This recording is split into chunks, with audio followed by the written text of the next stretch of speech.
აღნიშნული მასალის საფუძველზე BBC-ს წინააღმდეგ სამართლებრივ დავას იწყებს ქართული ოცნება. დღეს დილით BBC-მ გამოაქვეყნა სტატია, რომელშიც არაერთი აბსურდული ცრუ ინფორმაციის გარდა არის ბრალდება საქართველოს ხელისუფლების მიმართ, რომ თითქოს კანონსაწინააღმდეგო აქციების დროს შინაგან საქმეთა სამინისტრომ მოძალადე მომიტინგეების წინააღმდეგ ქიმიური ნივთიერება გამოიყენა.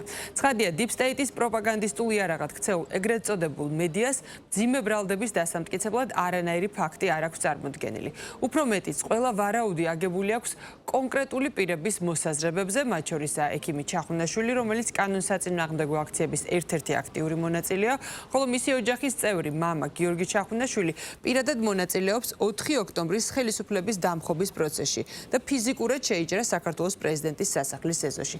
სტატიაში ძირითადად საუბრობენ დაინტერესებული პირები: გიგაური, ბრალდებული ხასაია, ბრალდებული შაიშმელაშვილი, მსჯავრდებული ბაჩიაშვილი და სხვა მსგავსი პირები. ქართული ოცნების კომუნიკაციების სამსახურს სტატიის გამოქვეყნებამდე აქტიური ურთიერთობა ჰქონდა გამომძებელ ჟურნალისტთან.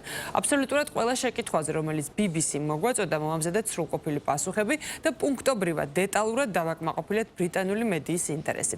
გამომდინარე იქიდან, რომ ბოლო პერიოდში აღნიშნული მედია არაერთ სკანდალში გაეხვა, არაერთხელ დაუდასტურდა სიცრუის გავრცელება და ამაზე ამ მაუწყებელზე ტოპ მენეჯმენტიც კი შეიცვალა, ჩვენი პასუხის დასაწყისში დავაყენეთ მხოლოდ ორი პირობა. სრულად გაეშუქებინათ ჩვენი პოზიცია, შევთავაზეთ ჩვენს მიერ გაგზავნილი თითოეული სიტყვის მტკიცებულების მიწოდება, პარალელურად კი მოვითხოვეთ, რომ მაღალი ჟურნალისტური სტანდარტის დაცვით ყველა მსჯელობა, რაც სტატიაში იქნებოდა წარმოდგენილი, დაფუძნებულიყო მხოლოდ მტკიცებულებებზე. სანაცვლოდ მივიღეთ სიცრუე მძიმე ბრალდებები ხელისუფლების მიმართ. ცნობილია, რამდენიმე კვირის წინ BBC-მ სკანდალში რომ გაეხვა, როდესაც ეგრეთ წოდებულმა მედიამ ამერიკის პრეზიდენტის ტრამპის უხეშად დამონტაჟებული ინტერვიუც გაავრცელა, სადაც შეცვლილი იყო საუბრის კონტექსტი და შინაარსი.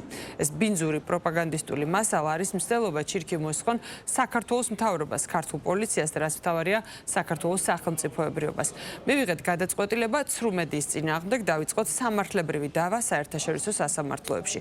Მოვიყენოთ ყველა შესაძლო სამართლებრივი გზა, რომ სიცრუის გამავრცელებლებმა ეგრეთ წოდებულმა მედიამ პასუხი აგოს ბრალდებებზე და ცილის წამებაზე წერია ქართული ოცნების განცხადებაში.